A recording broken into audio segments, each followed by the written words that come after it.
Hello बच्चों, let's see this question and here this question say why were the multi-purpose river project considered as temple of modern India by Jawaharlal Nehru.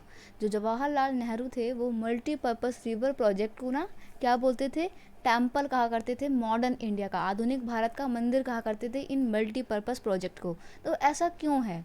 देखिए multipurpose project क्या होते हैं, जो नदियों के ऊपर बांध बनाया जाता है उसको बोलते हैं मल्टीपर्पस प्रोजेक्ट। बहुत सारे हैं ये। अब देखिए यहाँ पे हम मल्टीपर्पस प्रोजेक्ट की बात करेंगे। क्वेश्चन का यहाँ पे की कॉन्सेप्ट है मल्टीपर्पस रिवर प्रोजेक्ट। तो देखिए क्यों जवाहरलाल नेहरू उसको मंदिर कहते थे। Jawaharlal Nehru considered these multipurpose river project as temple because these project would integrate the development of agriculture and the village economy with rapid industrialisation and the growth of the urban economy.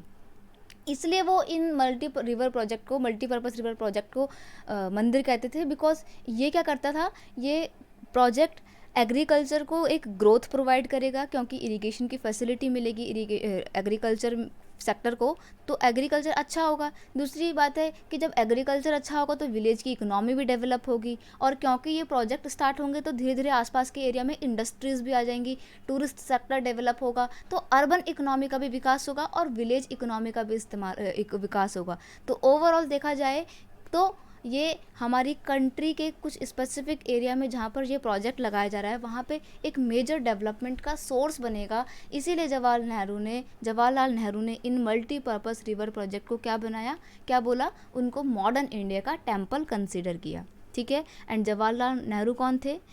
तो Jawaharlal Nehru was the first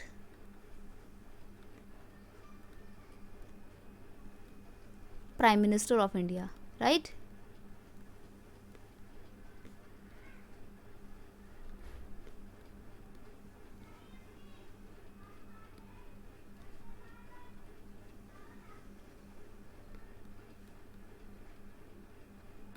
तो ये बात आपको याद रखनी है, और उन्होंने क्यों इसको टेम्पल कंसिडर किया वो आप समझ गए, क्योंकि ये बहुत रैपिड इकोनॉमिकल ग्रोथ में हमारे को जोर देगा। I hope you understand it well. Best of luck.